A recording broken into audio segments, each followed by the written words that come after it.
Good morning. So first of all, I haven't been doing these as much because I've just been doing speech to text and then turning those into to-do items straight from the text. So that's been much more convenient and I don't have to transcribe. Plus, like I said, I'm trying not to do this parasocial thing as much. But I was thinking about software. The big surprise, right? Uh, the problem with one of the problems with open source software is that people don't pay money for it. And recently, Louis Rossmann was lamenting this fact, and I think it is it's almost kind of become a category error, and historically, it's kind of earned. I don't know if it's right or wrong, but to say FOSS or to say open source is to imply free, as in beer. And as RMS will tell you, it does not mean free as in beer. But we have all took it to mean free as in beer. So I think the term itself is poisoned. I think what it needs to be is something else, like small commercial software or like contributor software, or you still want to leave it open to an individual creator rather than something that has to be open to other people to modify. But to free it from licenses is kind of the deal. To get the idea that we're going to pay for this, and maybe the software needs to be like the good old days, like a trial software, where you're like, excuse me, where you offer, a 30-day trial or something like that. People will try to get around it, but that doesn't matter anyways, because those people that are trying to get around it are the same people who are going to avoid it anyways, or rather would get around it, would pirate it anyways. But if you have, goodness gracious, we just have to escape this. All right.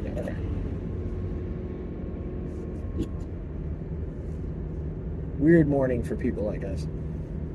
We have to escape this paradigm of open source means free as in beer, and I should be able to get as many free beers as I want, and I don't care if the person who writes the software can't pay their rent.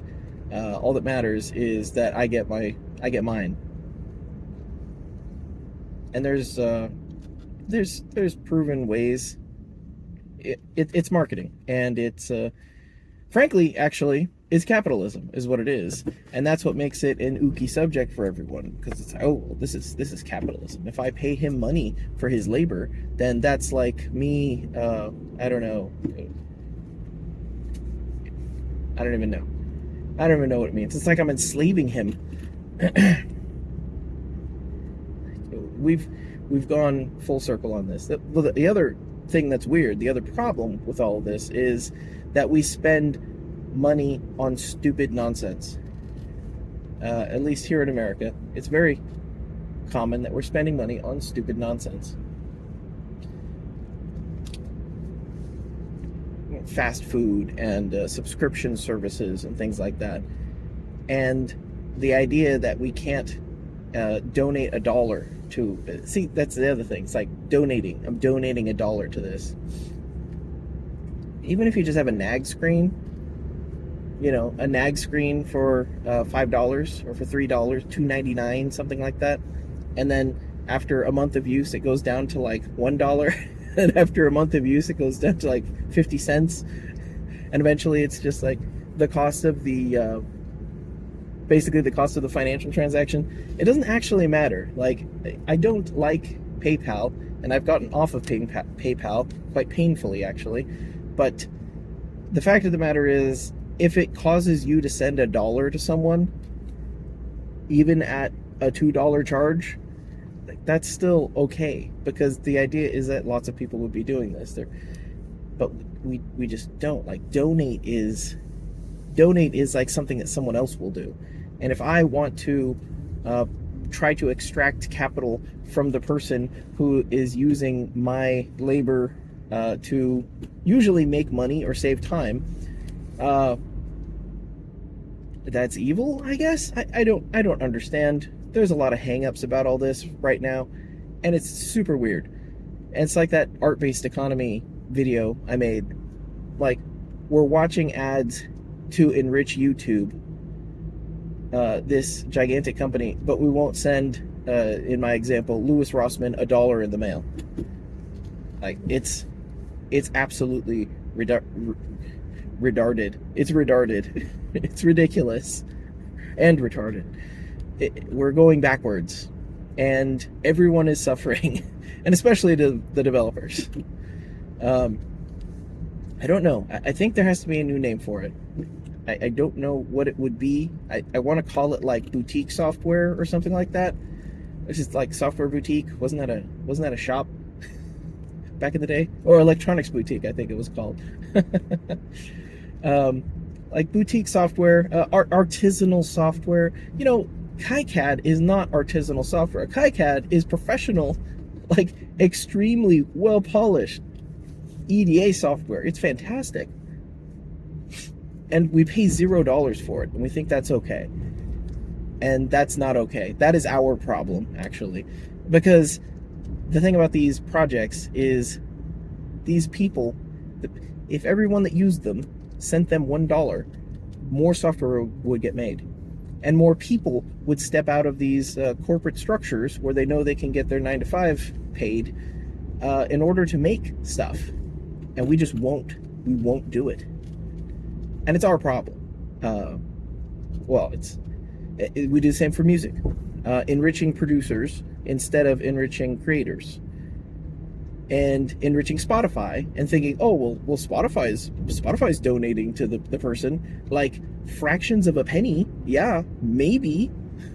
But it's all backwards. It's all stupid. And we're like, I'll just pay that artist through this giant producer. Even though there's like a PayPal link. There's a link directly on the website that says, here's how you pay this artist directly. Send me money. Please donate. I don't know. It's like charity. It needs to be a financial transaction. And then it becomes ooky, right? Like, oh, we're doing capitalism. I'm paying money for something that I use that gives me benefit, saves me time, or makes me money. Oh, no. The thing we have to realize is, at this point, as much as I hate to say it, software requires maintenance. So technically, software has always required maintenance, but I mean like serious maintenance such that you will not be able to run the software going forward on operating systems if you do not maintain it. This is what's happening with Android and probably with iOS. Like, if you make an app and you say this app is complete, it is done, and the goal is to have something work that you've already done that can be infinitely resold. This is the goal of having a non-physical good, a logical good like this. And then you take it and put it on an app store, and then the app store says, hey, this is really great and all, and you haven't, you've been making money off this for a year, but we just pushed a new update, and you need to redefine how the software reacts when the cell phone does this, when the smartphone rotates sideways but with a different aspect ratio. Like, you need to update, and if you don't update, then your app is not going to continue selling on here. Okay, well, I need to do this in order to update so that my app can continue selling on here. And oh, by the way, your membership fee is expired, so you got to pay us again in order to continue publishing on the app. Like, you've already done the work, and this is just like rent seeking at this point. And it's hilarious because we're doing it on hardware that is entirely functionally standalone. Like, you can make arguments about security, but in most cases it stands on its own. It's by itself. It's fine. This is where you get into that thing with my customer that had an earlier version of the software that literally had more features. I wouldn't call it a feature, because they did add features. They weren't features he needed, but one of the features that came along with the features that were new was a new licensing structure. Like, hey, we're going to change the licensing structure. All you got to do is update. Like, yeah, I don't want to update. Like, but but we'll add new features. Yeah, I don't care. The licensing structure sucks. I don't want to update. But why don't we shut off the old servers, and then you'll need to update, and then you'll get the new licensing service. Or, yeah. Again, rent seeking. Like we used to pay money for software, and now it's the Fox Days cult of free, right? Everything has to be free. And because everything has to be free, it can only be run by gigantic corporations. Like this is the idea. It's like, oh, I hate capitalism. I'm not going to spend money for goods or services or the sweat of someone else's brow. Or maybe that is the problem. Maybe that is the issue, is that it is software that is infinitely reproducible. And the idea that you can't like we do this backwards, right? The software once made is infinitely reproducible and doesn't have to be maintained. Therefore, it's free. Therefore, I shouldn't have to pay any money for it. Yeah, okay, but you also get more of what you pay for. You get more of what you support. And what you don't support will go away. And that's why software, this older software, only works up to Windows 10, only works up to Windows 7. You know, it doesn't have ongoing support because no one paid for it. And that's like, well, I shouldn't have to pay money because this was free. Well, yeah, but what is your benefit from it? Like, you're getting value out of it. It doesn't matter that it didn't cost anything to reproduce. What matters is that you are receiving value from something someone else wrote or made or produced. And then instead we like enrich the distribution networks. Like if you want to pirate Adobe software, like I don't think you can steal from corporations because they're not people. Like, I don't think that's a thing. You can't. Pro tip: you can't steal from corporations. They're not people. They're not real. They don't exist. It's just a question of value, and it's a question of supporting your, I don't say your creators, but supporting stuff you like. Maybe that's all it is. If you like it, support it. Because if you don't, it'll stop existing. It'll go away. And then you'll lose it, and everyone else will lose it too.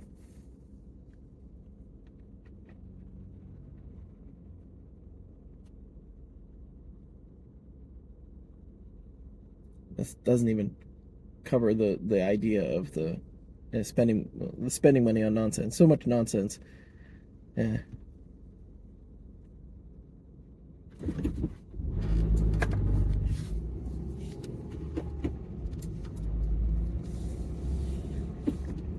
So it is just value, and that should be the only thought.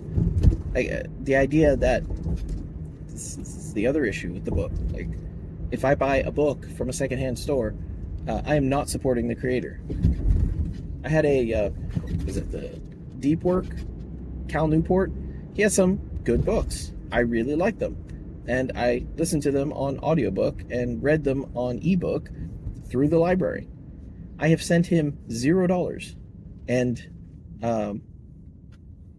he had a planner that was kind of overpriced because Amazon didn't produce it in with Chinese slave labor. So it was overpriced. Probably correctly priced is what maybe that's what it is. Correctly priced software. So this is what the original idea was, trial software. But it was overpriced, and I'm like, okay, I can buy it from Amazon or I can buy it from this other distributor. And I'm like, okay, well, I don't like Amazon, and I like Amazon less than I like this other distributor, and I paid a premium for it. Like, I paid a premium, I paid extra for shipping, because it was more expensive because it wasn't through Amazon, and it took longer to get there, to get here.